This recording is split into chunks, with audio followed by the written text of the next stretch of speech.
nos enteramos. Porque, pues, lastimosamente la mayoría de las noticias que involucran cosas malas son las que por alguna razón más llaman la atención y por eso son las que más se publican. Y se ha escuchado mucha maldad y mucha cosa negativa, ¿no? El Catatumbo, por ejemplo, más de 11.000 personas, miles de personas ya desplazadas. Viajan madres con sus niños. Algunos que han pasado de Venezuela tuvieron que volver a entrar a Venezuela. Y es una incertidumbre horrible. Yo no quisiera estar allá, ¿cierto? Y los que han perdido sus familiares. Entonces traté de averiguar el por qué. Es una guerra entre los proclamadores de justicia, porque un grupo portó la bandera de que eran la solución para la injusticia de una nación y el otro también. Y ahora entre ellos, huácate. Huácate quiere decir se están matando. Y entonces yo dije, pero ¿cuál es el asunto? ¿Qué fue lo que estalló? Y bueno, por ahí traté de buscar alguna fuente seria y parece que son las toneladas de coca, ¿no? El tráfico de la droga que trae miles de millones de dólares y un cargamento de eso se perdió, luego aparece uno muerto y empieza la matazón. Eso es maldad. El solo hecho de la droga, ¿no? La droga mata personas en todo el mundo. Y si eso no fuera poco, entonces uno cambia, abre la otra página con la otra noticia y nos encontramos a un bebé que nace y es duro nacer y encontrarse con la maldad, con el dolor, con el sufrimiento. A la mayoría de ustedes apenas nacieron, tuvo que el médico hacerlos llorar por algo que fue un procedimiento cuya teoría está que tienen que activarse los pulmones, pero para el niño no entiende eso, el niño es recibido con dolor, ¿cierto? Por eso es tan importante después el amor, el cariño, pero el hecho de que sea un niño, un bebé, no se libra de la maldad, del dolor, de las situaciones difíciles de la vida. Acaba de morir un niño de 1 año matado a golpes por su padrastro de 28 años. En un barrio que queda allí cerca a Bastos. Y uno dice, la maldad es un asunto real. Ahora, la maldad no solamente es real, es propia. No podemos decir que no tenemos nada que ver con la maldad, que está patentada a otros. Porque si uno se pone a revisar su propia vida, uno ha vivido cosas malas. Aunque tengamos hogares bonitos, hemos vivido cosas malas.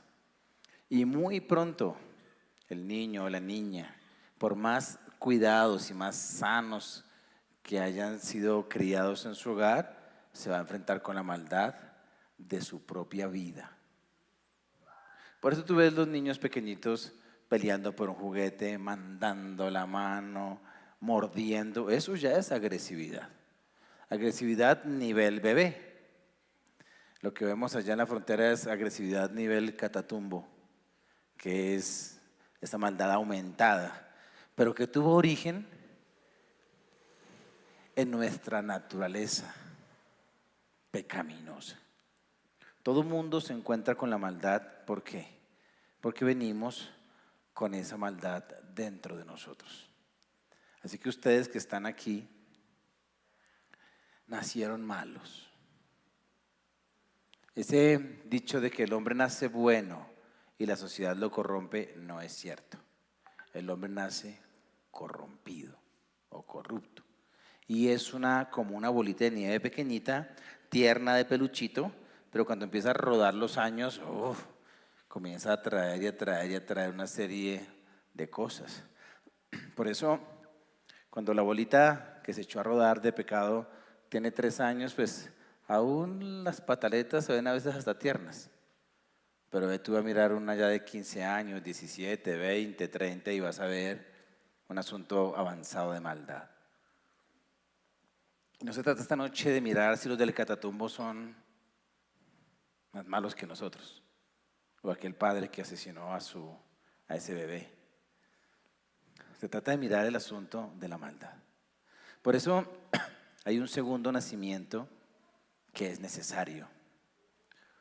Como todos nacimos pecadores y nacimos con maldad, todos necesitan nacer de nuevo. Y solamente es posible el nuevo nacimiento cuando uno reconoce que es malo y que Jesús fue a la cruz por los malos. Por eso, lo que más puede alejar a una persona de Dios es creerse bueno, porque Él vino fue por los malos y por los pecadores. Así que el primer paso para acercarse a Jesús, decir soy pecador, soy malo. Reconocer esa maldad. Y todos los que ya lo han hecho saben que uno le entrega su vida al Señor, nace de nuevo y wow, entra a su otra dimensión, una dimensión de amor, de bondad, donde uno dice, no solamente la maldad es real, la bondad también es real, la santidad es real. Cuando uno conoce a Dios, nacer de nuevo es que literalmente nos colocan otros genes adentro. Cuando tú invitas a Jesús dentro de ti, no es algo metafórico, Él se mete dentro de ti, a tu corazón. Su Santo Espíritu entra y allí tú comienzas a experimentar un asunto diferente.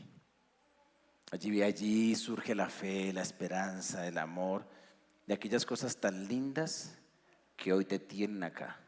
Porque algunos llevan años aquí. ¿Por qué permanecemos? Porque entendemos que no hay vida sin Él.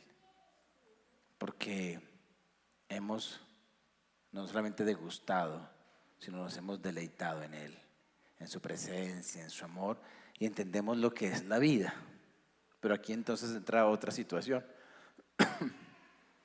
que vuelve a haber dolor y sufrimiento, cuando habiendo entregado la vida al Señor y habiendo hecho una decisión de fe, decir vamos a estar contigo, Señor, y literalmente muchas cosas de la maldad de tu vida comienzan a desaparecer, a irse.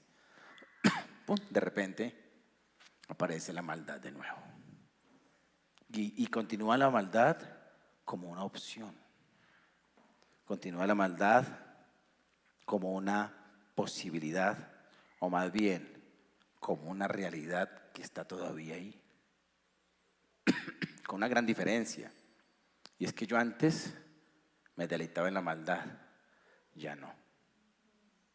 Cuando cedo es porque hay algo en nuestra naturaleza que todavía busca cosas, como cuando alguien ha decidido no al chocolate y pasa un buen tiempo de resistirse y lo ve allí, pero como ya hizo una decisión y el cuerpo ya viene haciendo un proceso, después uno dice, ay, feo, me cayó mal, no lo quiero. Entonces viene un deseo de no querer más la maldad. De alguna manera, la maldad en nuestra cristiandad nos muestra que la maldad es digna de ser aborrecida. ¿Cierto? Aquellos que tuvieron algún vicio y que ya son libres de ese vicio, ¿no aborrece uno el vicio? ¿No aborrece uno el ver la gente destruida? Uno dice, no debería ser así. Sin embargo, como cristianos, tú puedes vivir en la maldad o en la santidad. Y es una posibilidad vivir en la carnalidad que nos lleva a la maldad o en la espiritualidad que nos lleva a la santidad. Es posible que una persona que ama a Dios viva en carnalidad. Dígamelo, carnal. Así dicen en México, ¿no?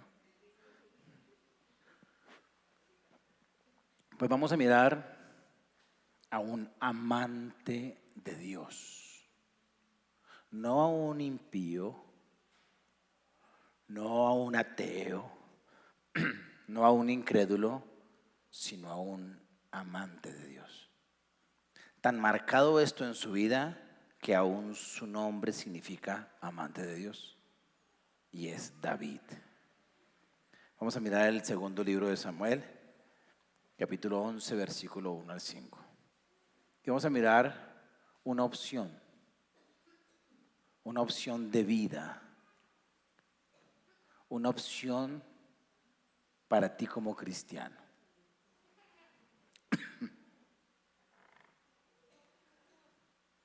Segundo libro de Samuel, capítulo 11, versículo 1.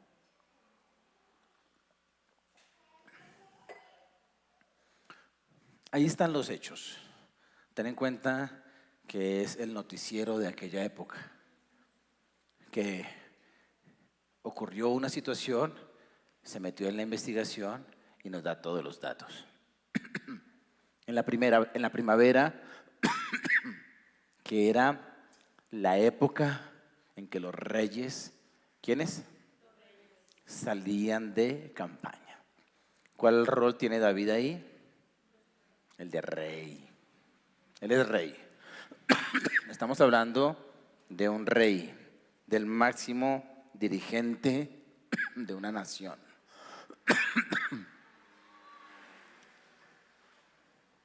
David, como rey, mandó. Subraya ahí en su mente, mandó. Porque desde que tenemos Biblia en celular es como difícil rayar, ¿no? Este rey ejerce su autoridad y manda al general del ejército, a Joab, con la guardia real y todo el ejército de Israel, para que aniquilara a los amonitas y sitiara a la ciudad de Rabá. Están algo así similar a lo del Catatumbo. Están allá un ejército contra otro dándose. Y David está allí dando las órdenes como líder político, líder militar de su nación. Y ahí empieza un pero en esta situación. Pero David se quedó en Jerusalén. Pero David se quedó en Jerusalén. Analicemos un poquito hasta ahí. Estamos hablando de una manifestación de carnalidad, y es que David tiene posición de mando sin sumisión. O sea, él gobierna, él dirige, él manda, pero él no le rinde cuentas a nadie. Porque ese día los reyes deberían ir a la guerra y él no quiso. Está en su posición de mando y dice cómo deben ser las cosas, pero ese día él no hizo lo que debería hacer. Y ahí empieza un asunto de lo que es la carnalidad. Cuando es fácil decirle a otros lo que debe hacer y uno no hace lo propio. Voy a aterrizarlo porque cuando miramos a David como político y el título de rey y nos imaginamos el trono, pues uno ve eso muy allá. Permíteme traerlo acá. Tú le dices a tu hija o a tu hijo, por favor, se levanta temprano y tiende la cama, pero tú sales sin tender la cama. Ahí empezó el mando, pero desdigo, o sea, normas que no me incluyen. Mando a otros a la guerra, pero yo no voy.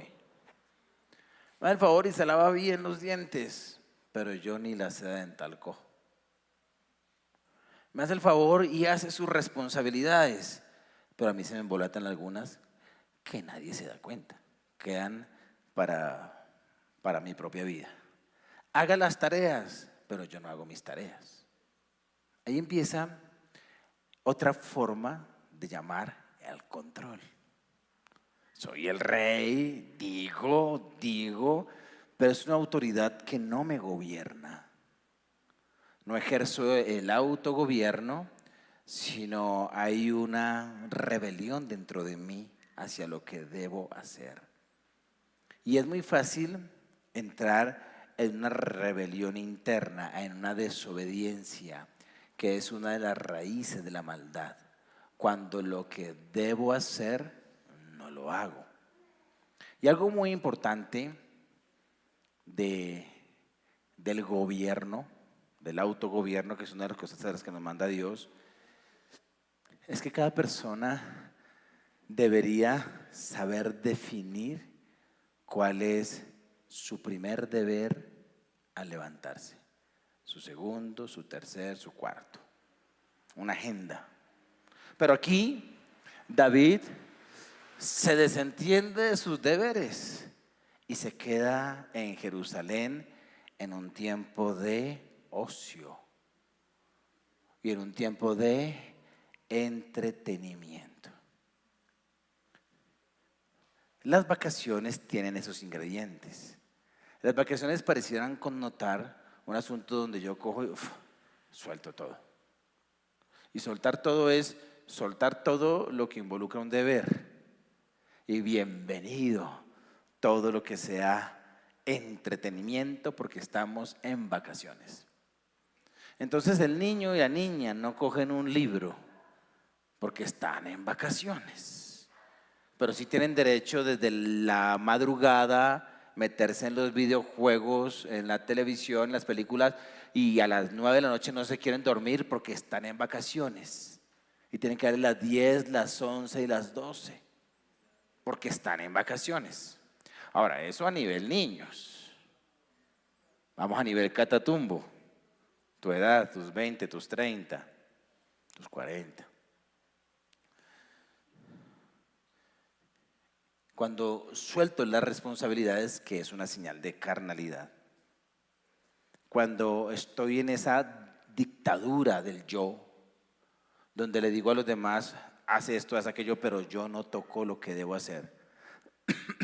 Entonces fácilmente entra un enfoque hacia el ocio y hacia el entretenimiento.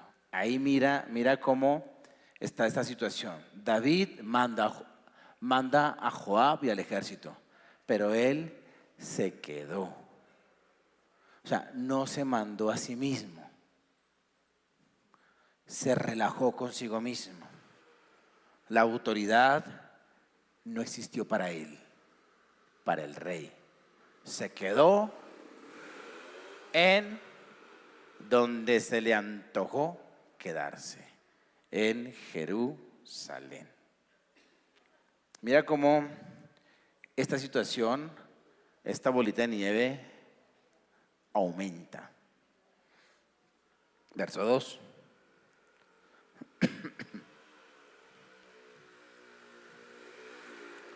Una tarde, subraya tarde,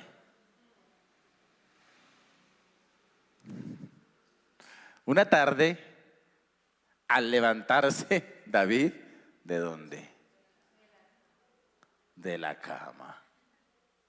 ¿A qué hora se levantó de la cama? A mediodía, todavía no es la tarde. Después de mediodía.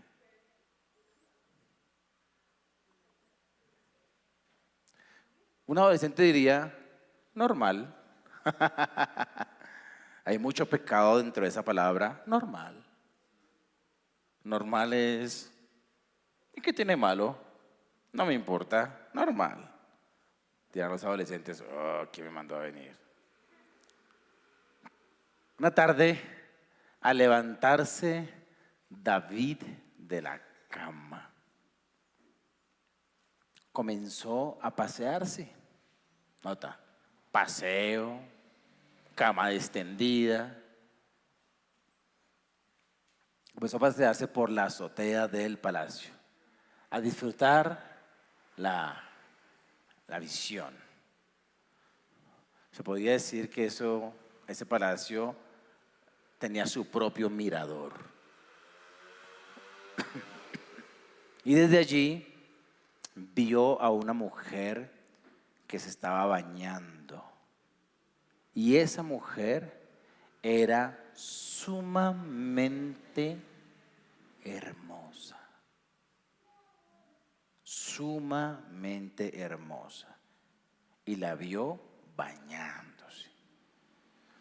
Pareciera que en lo otro no hay tanta maldad. Aquí ya como que empieza a asomarse el escándalo, ¿no? Pero la maldad está desde el inicio. Esto es simplemente cosas, efectos colaterales. La vio bañándose. Es como cuando uno, usted se levanta tarde, vámonos a pasear. No, vámonos al mirador de Instagram a ver qué hay.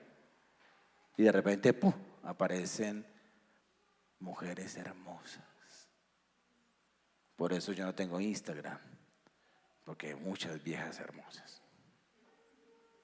Hay muchas Betsabé que podrían tener este asunto de era sumamente hermosa. Ahora, tengo que aclarar que Betsabé no se estaba exhibiendo. Porque la tendencia es decir, no, es que ¿quién la mandó a salir así? Las de Instagram sí se están exhibiendo. Porque es parte del espíritu de la época. Exhibirse, mostrar. Y no solo las Betsabé, los Betsabé también. Los hombres ahí, yo por eso, ¿para qué publico fotos yo sin camisa? Porque ahora todas las fotos son sin camisa. ¿Tú te imaginas una foto mía sin camisa? No te la imagines. ¿Cierto que no? Pero también los hombres allí. Por eso hay esa tendencia y por eso tan de moda los gimnasios. Más que un asunto de salud, es un asunto de estética. Entonces todo el mundo tiene las chocolatinas y los que las tienen su Instagram.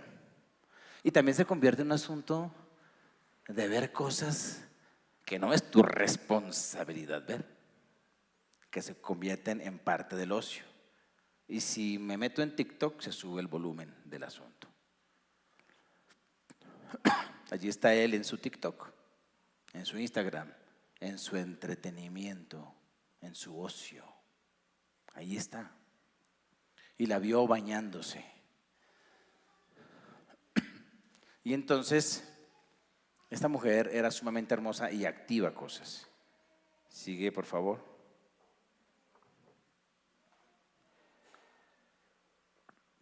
Y ahí sigues otra vez al rey en su posición. Por lo que David mandó que averiguaran quién era. Y le informaron, se trata de Betsabé, que es hija de Elián y esposa de uno de los mejores aliados de David, amigos de David, valientes de David. Cuando yo leí por primera vez los valientes de David, wow, me erice, dicen por ahí. Cuando tú miras las proezas de estos hombres y la valentía de ellos y la fidelidad y la lealtad de ellos, uno dice, ¿por qué Mel Gibson no ha visto esto y ha hecho una película con esto? Hay una serie de cosas ahí que uno podría traer mejor que Gladiador. Épicas, y son verdad, historias reales. Y Urías era uno de esos. Entonces, él no la conocía, pero conocía muy bien al esposo. Y el esposo era cercano a él, y no solamente cercano, era un hombre fiel, completamente fiel a David y al reino. Y ese esposo sí había ido a la guerra. Ese era uno de los que ha dicho, bueno, a ver, ustedes levántense de la guerra, y él cogió y en obediencia se fue. Dame el siguiente. Entonces David ordenó. Dicen en México, mande, ¿cierto? Mandó a todo el mundo, ordenó a todo el mundo, él no se mandó. Y aquí ordenó que la llevaran a su presencia. No fue una sugerencia ni una invitación, fue una orden. Y por eso ella no se podía negar, que era la orden del rey. Y cuando Betsabé llegó, Nota el énfasis en él. Él se acostó con ella. ¿Ven maldad ahí? Mucha maldad, ¿cierto? ¿En quién? En un amante de Dios, en un adorador, en el pleno sentido de la palabra, en un creyente, en alguien con procesos, en alguien con historias magníficas en su biografía, en alguien procesado por Dios, hombre de desiertos, de cuevas, de valles, de batallas, que entró en carnalidad. Así que la carnalidad es una opción. ¿Y podemos ser carnales? Sí. ¿Debemos ser carnales? No. ¿Pero podemos ser carnales? Sí. Dice, después de eso, ella volvió a su casa. Y hacía poco que Betsabé se había purificado de su menstruación. Es decir, había estado en su periodo hacía unos días, no más de 5. Se había terminado su periodo y estaba en los 3, 4 días después. Nota que ahí hacen énfasis en que hacía poquitico había pasado el periodo, o sea, estaba fértil. Y ahí sigue el verso 5. Así que quedó embarazada y se lo hizo saber a David. Y ustedes conocen la historia, ¿cierto? Todo lo que pasa allí. Manda a llamar a su esposo para que se quede con ella, para que tenga su intimidad como esposo y luego digan que el bebé es de él, así se parezca al rey. Pero él no quiso porque él no lo consideró ético. Lo emborrachó. Ahí va otro pecado. Lo emborrachó hasta quedar casi que vueltos nada. Y tampoco se acostó. Entonces después lo mandó a matar. Uno se escandaliza con el personaje que mató al bebé, ¿sí o no? Y con la cantidad de muertes del Catatumbo, claro. Pues imagínate lo que hizo David. ¿Es digno de escándalo? Sí. Y Dios lo escribió para mostrarnos lo que es la maldad en acción, lo que es descuidarse y cómo uno, aunque es cristiano, aunque nuestra fe es sincera, puede uno entrar en esa situación. Luego de que el hombre muere, entonces tráiganla y la toma como esposa cubriendo el asunto. Ahí entra el engaño, la mentira. Hasta que llega un día Dios a confrontarlo. Esa es una opción de vida. ¿Quieres esa opción de vida para ti? Nadie la quiere, pero vivimos en esa opción. Vivimos a veces, ojalá no,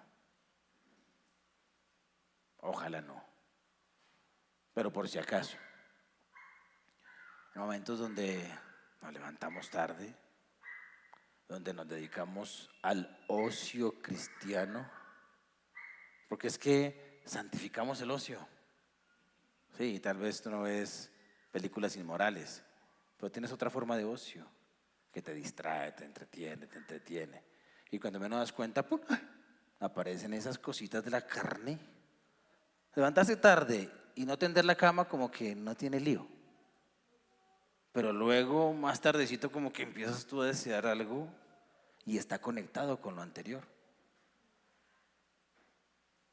Y si avanzamos más, de pronto situaciones donde ya ha entrado uno con asuntos de la inmoralidad sexual, ya sea de deseo, de que en la mente y en el corazón comienzo a buscarlo, así mi cuerpo no lo exprese, o de pronto ya empezar a hacer algunos movimientos, o donde mis ojos o mis oídos participen de situaciones, ya ahí entra.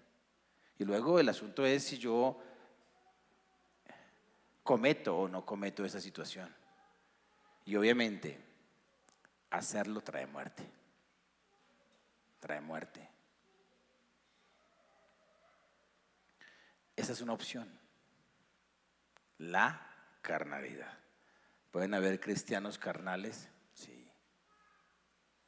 Pero no quiero dejarlos con la carnalidad. Vamos a la otra opción, porque el tema de hoy es carnalidad o espiritualidad. ¿A quién vamos a mirar en la espiritualidad? A David. Salmo 5. Antes de leer el Salmo, un breve repaso. Posición de mando sin sumisión. Eso es control. Soy el que manda, dice y dice ya, pero no estoy sometido ni sometida. En ese contexto, mandó a Joab, se quedó en Jerusalén, entra uno en la irresponsabilidad, se levantó tarde, ordenó traer a la esposa para acostarse con ella. Entonces, un asunto de decisiones y de ejercicio de su voluntad. Y también abuso de poder y de la posición que tiene. Eso lo lleva a practicar la maldad. ¿Qué maldad vemos allí? Por mencionar algunas. Adulterio, pecado sexual, llamémoslo. Pecado sexual, traición, homicidio y mentira. Lo que uno ve allí así por encima. Y dentro de eso está el ocio, el entretenimiento y el deseo de saciar apetitos. Carnalidad. Salmo 5. Es el mismo. Es la misma persona.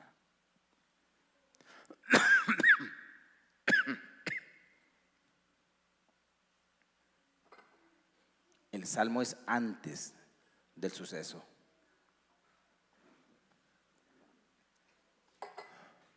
Atiende, Señor, a mis palabras. Toma en cuenta mis gemidos. ¿Qué está haciendo? Orando. Carnalidad. Estás en modo yo mando. Espiritualidad. Estás en modo oración. En 2 Samuel 11 no dice que oró en ningún momento. Aquí aparece la oración.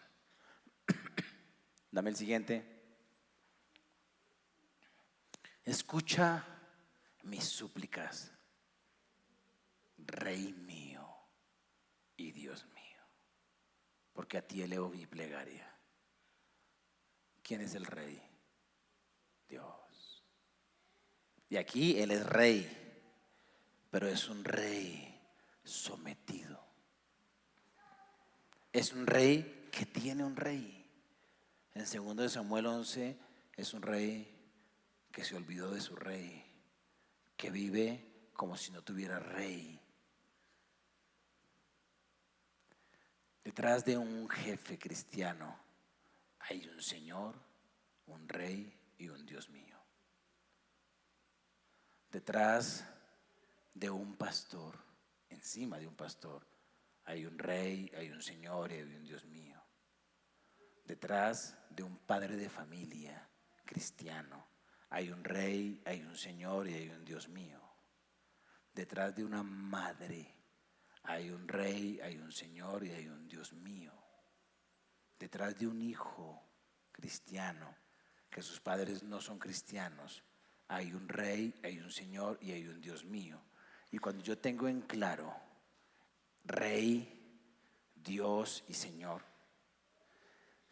eso va a ayudar a ejercer el autogobierno de manera correcta, el dominio propio, porque le rindo cuentas a alguien.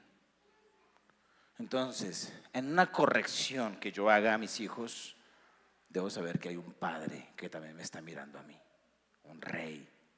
Y si me equivoco y estoy sometido, una evidencia de que estás sometido es que hay convicción de pecado y pides perdón. Cuando no hay convicción de pecado, estás en orgullo. Y el orgullo es una de las formas más comunes y más peligrosas de la maldad. Entonces, mira esta espiritualidad que es el otro camino, la otra opción. Está orando. Y no es, o sea, las oraciones que están escritas hay que ponerles atención. El contenido de su oración es: estoy elevando mi voz, vas a escuchar mi voz. Pero ¿a quién se dirige? Al rey. Es el rey orando al rey. La Biblia dice como principio de espiritualidad verdadera: sométanse a Dios, resistan al diablo y él huirá de ustedes. El sometimiento a Dios es un factor clave en la verdadera espiritualidad. La espiritualidad se manifiesta principalmente porque soy sometido. Ejerzo autoridad, pero en sometimiento. Y la clave para resistir las embestidas del enemigo y de la carne es el sometimiento a Dios. Y eso se hace principalmente en la oración, luego en la lectura de la palabra y la obediencia a la palabra. No está muy lejos de nosotros, se puede. Versículo 3. Por la mañana, no por la tarde. Carnalidad, la tarde. Levantadita en la tarde. Espiritualidad, levantadita en la mañana. ¿Qué distancia hay entre la carnalidad y la espiritualidad? 7 horas. El uno se levantó a la 1 de la tarde y ese mismo personaje, ¿a qué hora se levantó siendo espiritual? Por tarde, a las 5 de la mañana. 4 y media. Ahí. Distancia en que tú vivas una vida, seas un cristiano carnal o una espiritualidad o un espiritual. La hora en que te levantas a orar. Entonces, una persona que está sometida a Dios, un rey como David, sabe que su primer deber es presentarse delante de su Dios, por encima de cualquier trabajo y cualquier actividad. Debe estar ahí, rindiendo, sometiéndose, porque es la manera de tener la carne a raya, sometida. Entonces empiezas a colocarle checklist a tu espiritualidad. Si no lo tienes, agrégalo. Espiritualidad, sí o sí. Primera actividad del día, oración. Porque el gobierno tiene que ver con saber lo que debo hacer y mandarme a hacerlo, a obligarme a hacerlo. Y hay técnicas que tú puedes colocar allí. Cuando tú sabes que eres de los que aparece la alarma, bueno, pon alarma si no la tienes. Es que no me levanté. ¿Pusiste algún reloj? No, no lo puse. No tenías la intención de levantarte. Ok, entonces pones la alarma, la dejas ahí al ladito de la almohada o de la mesita de noche. Y si eres de los que la apagas de una vez y sigues derecho, porque algunos dan los 5 minuticos, hay alarmas que 5 minuticos y se levantan. Pero si tú dices, y ahí quedas, pues si tienes verdaderamente intención buscando una espiritualidad, pues ponla que suene, pero de tal manera que tengas que salirte de la cama a apagarla. Que te saliste de la cama, entonces vas a orar, porque Te levantas es a eso. Si pones la alarma para ponerte a hacer tareas de la universidad o para lavar los tenis, no. Si vas a lavar los tenis temprano, entonces levántate más temprano para que ores y después laves los tenis. No cometas el error de lavar los tenis y a la vez orar, porque el tiempo con Dios es con Él. Tú no te imaginas allí a David afilando la espada mientras está orando. Él está atendiendo a su rey y a su Dios. Y si sales y te abrigas mucho y te das sueño y no oras, pues un bañito con agua fría no cae mal en las mañanas y te deja así.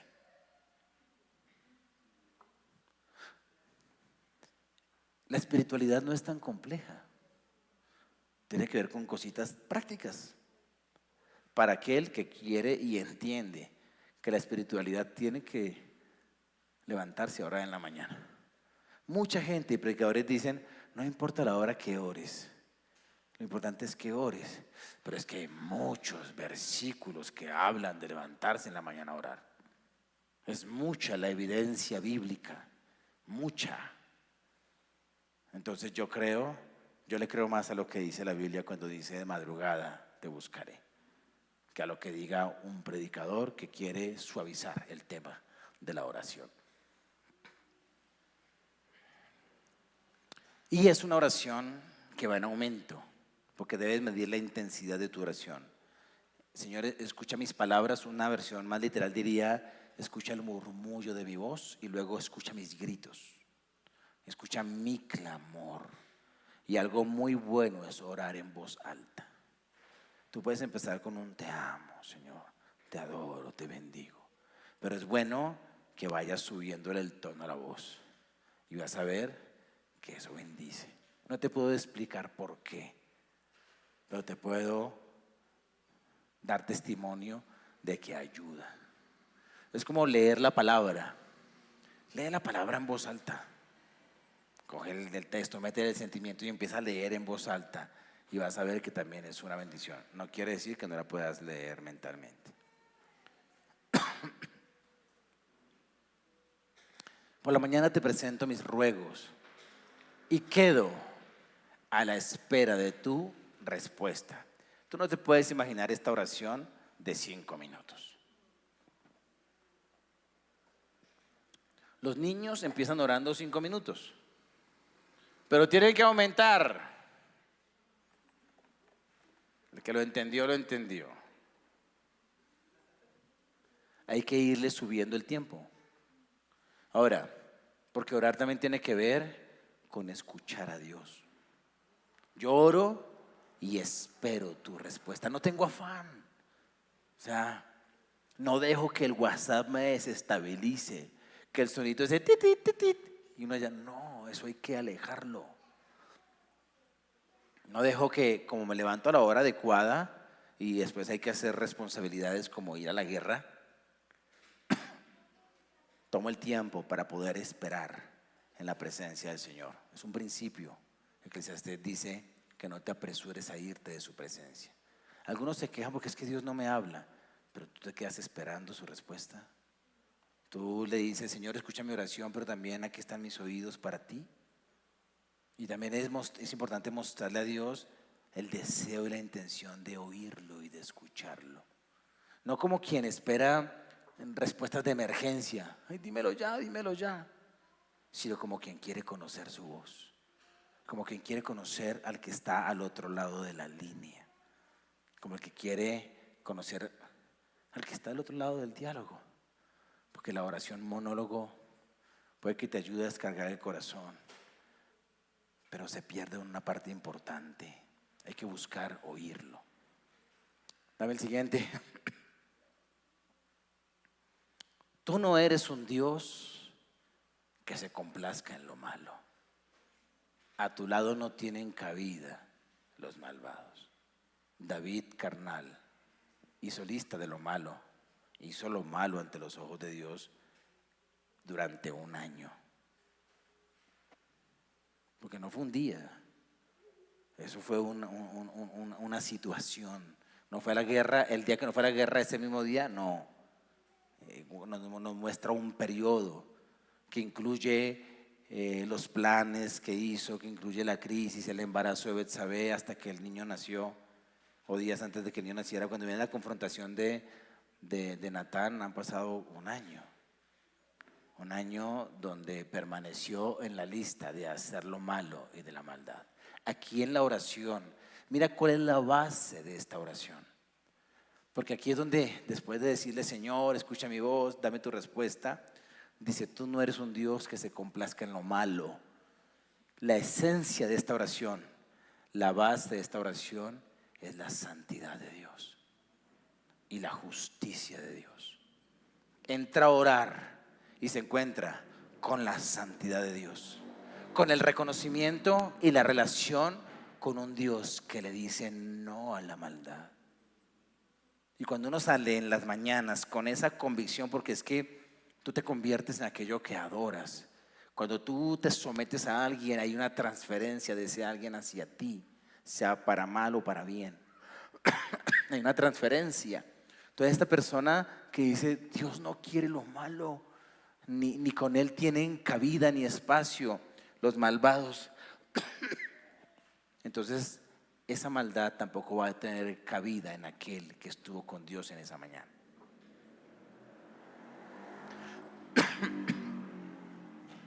Versículo 5. No hay lugar en tu presencia para los altivos, pues aborreces a los malhechores. Mira cómo identifica todo lo que Dios aborrece. Todo lo que el Señor, lo que Dios aborrece. Leamos el 6. Tú destruyes a los mentirosos y aborreces a los tramposos o traidores y asesinos. No sé si esa es la nueva versión internacional, porque la nueva versión internacional que yo leí dice traidores, pero es la misma vaina.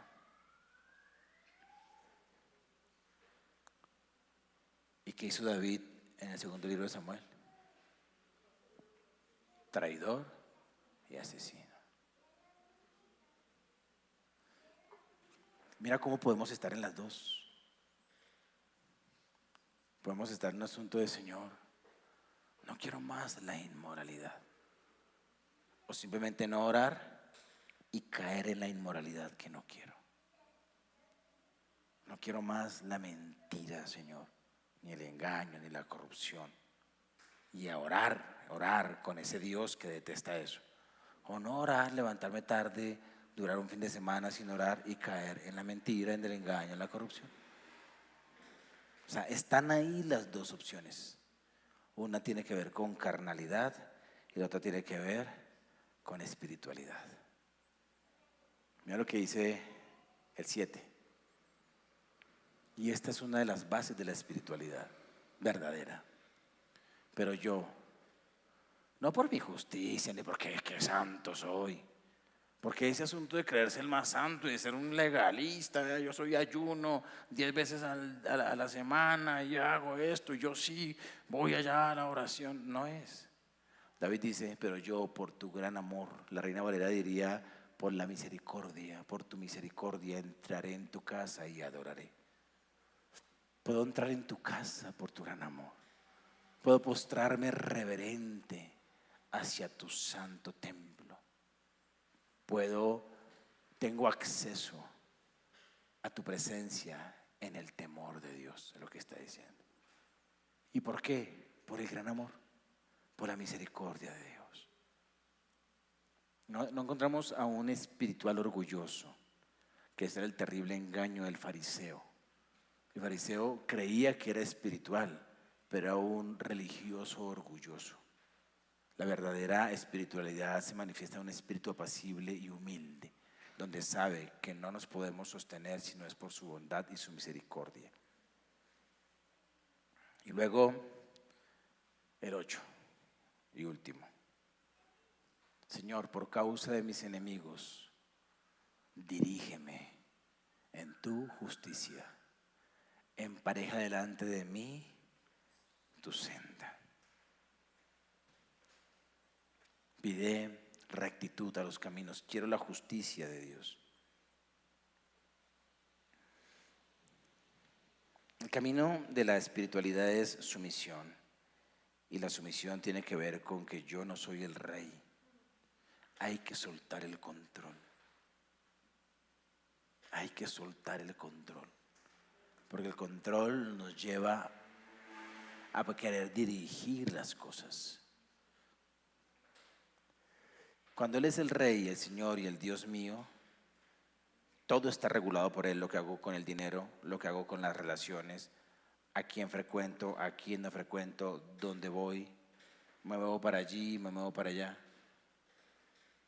Yo he tenido vacaciones terribles, porque he sentido, vacaciones no, salidas. Porque no las que acaban de pasar, las que acaban de pasar fueron muy bonitas. Pero en alguna ocasión he visto cómo fuerzo viajes. He forzado por el asunto de que hay que viajar o de que hay que salir. Y regreso vuelto nada. Y después, por eso una de las cosas que quiero hacer al comienzo de cada año es buscar a Dios. O sea, de no dejarme mover por el afán del viaje, del tiquete. Tú vas a ver que muchas de las caídas, si las has tenido, tienen que ver con periodos de ocio que tú decidiste. Paseos que Dios no te dio, salidas que Dios no te dio, cosas que tú quisiste. ¿Y por qué? Porque estás en el trono, porque eres la reina, como dijo Diomedes Díaz, o el rey. Sometimiento a Dios, y no es ser místico, someter todas las decisiones al Señor. Adoración, el sacrificio por la mañana.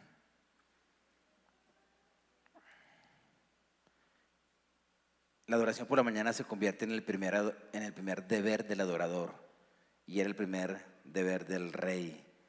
Sacrificio de oración, fruto de labios de alabanza. Y aborrecer la maldad. Entre el aborrecer la maldad o participar de ella está el cómo empezamos nuestra vida espiritual. Sencillo. Ahora, ¿cuál debe ser?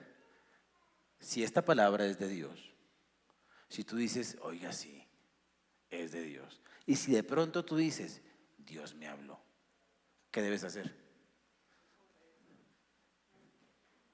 Sí, obedecer. Y de manera práctica, ¿cómo sería? De mañana oirás mi voz. Ayúdame, Fabi, Ley, no sé, Chicata. Cantemos con mayor entendimiento la última canción que cantamos antes de la palabra. Pero hagámoslo como una decisión. Como voy a responder a la palabra, sí. Porque es lo que está haciendo David. David sabe que hay el holocausto de la mañana, pero lo interesante es que David no llega con corderos, con bueyes. Él sabe que tiene que llegar con su oración, con su cántico. Y esa es la manera de mantener arriba el altar. La distancia que hay entre una vida carnal y una vida espiritual tiene que ver con la devoción. Y Dios quiere que aprendamos a vivir en el Espíritu, que aprendamos a ser verdaderamente espirituales y que seamos cristianos espirituales. Porque un cristiano carnal no puede ser sal y luz. Solamente el cristiano espiritual es el que puede afectar este mundo. Solamente el cristiano espiritual es el que puede cumplir la misión y los propósitos de Dios. Ponte de pie y responde a la palabra, cantando con el corazón, cantando con entendimiento, como quien hace una oración que a la vez es una decisión. Fuego en el altar no se apagará. El fuego en el altar no se apagará. El fuego en el altar no se apagará.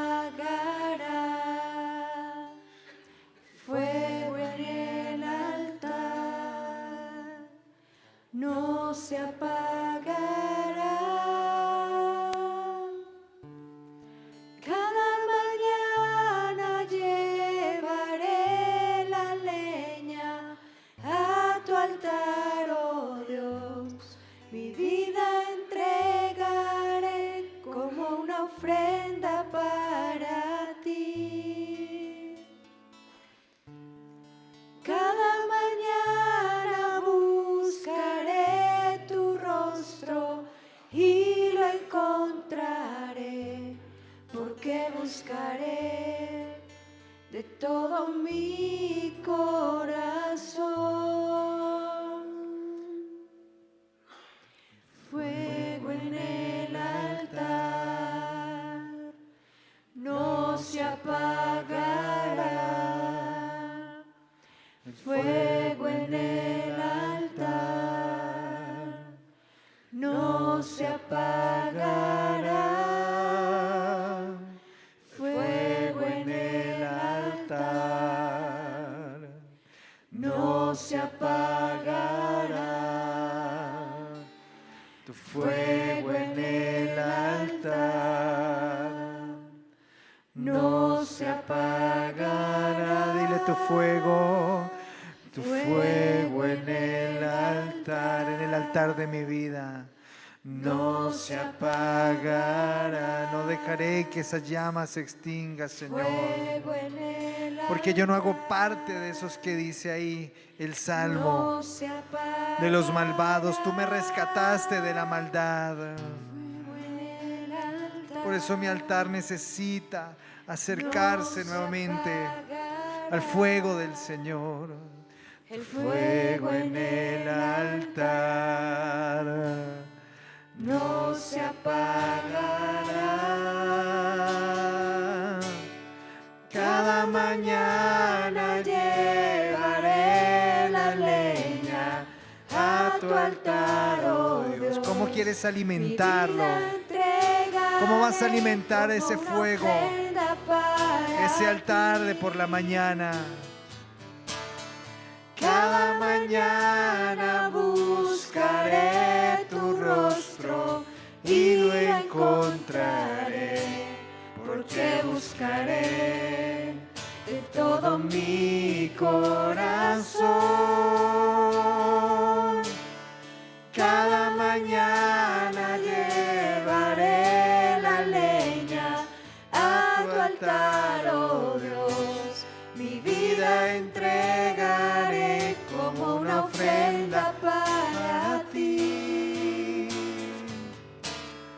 Cada mañana buscaré tu rostro y lo encontraré, porque buscaré con todo mi corazón. Y dile que el fuego no se apague. Fuego en el altar no se apagará. El fuego en el altar no se apagará. Dile, tu fuego en el altar no dejaré que se apague, Jesús. no se apagará. Yo no encendí esta llama, la encendiste tú. Fuego en el Tú encendiste la llama de mi vida, pero yo quiero mantenerla avivada. Dile, tu fuego, el fuego en el altar no se apagará, no. El fuego en el altar no se apagará. Cada mañana llevaré la leña a tu altar, oh Dios. Mi vida entregaré como una ofrenda para ti. Viviendo de manera santa. Cada mañana buscaré tu rostro y lo encontraré, porque buscaré de todo mi corazón.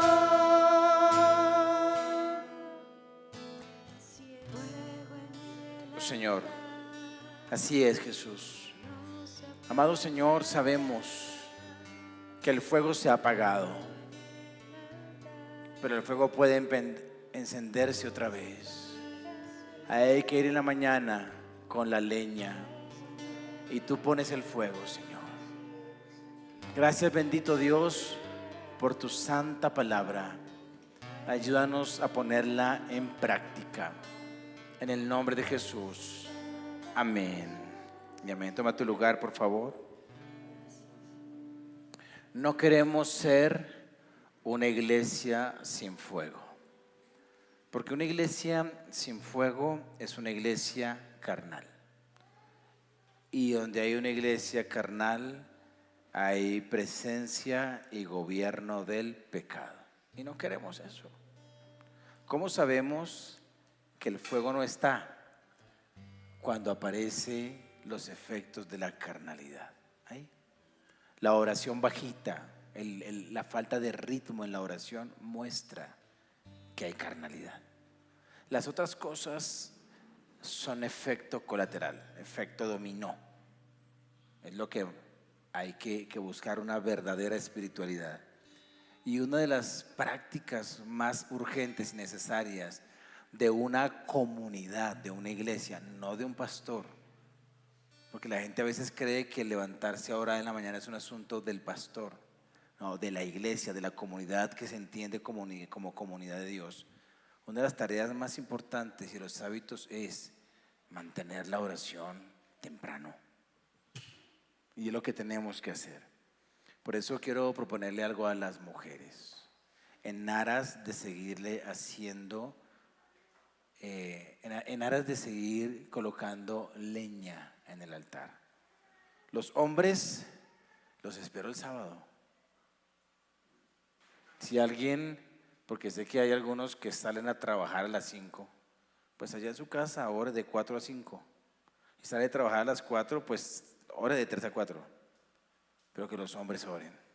A ustedes que están allá, hombres, viendo este video, que no puedes venir por alguna razón, levántate a orar y repórtate, estoy orando en mi casa. Pero todo el que puede venir, reunámonos.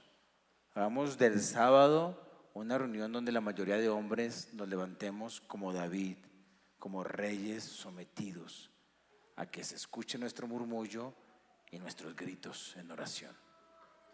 Lo venimos haciendo y ha sido una bendición, pero hago el llamado a que esto crezca. Y la invitación es que las mujeres se adueñen del viernes. ¿Por qué no? Que digamos, ok, hombres oran presencialmente el sábado, mujeres oran el viernes. Presencialmente, obvio. Porque yo sé que están orando por algunos medios virtuales. Pero hay un asunto allí que la presencialidad agrega. ¿Qué tienes que hacer? Vencer la pereza, cuadrar horarios, tomar la decisión y hacerlo. No es una orden, no es un mandato, es una invitación. Si ustedes dicen sí, pónganse de acuerdo, ¿vale? Porque Dios quiere enviar fuego purificador a este lugar. Una espiritualidad verdadera que nos lleve a superar la carnalidad y sus efectos. No más carnalidad. Amén. Amén. Vamos a adorar a Dios con nuestras ofrendas. Padre, gracias por la provisión, por tu amor, Señor, por tu bondad.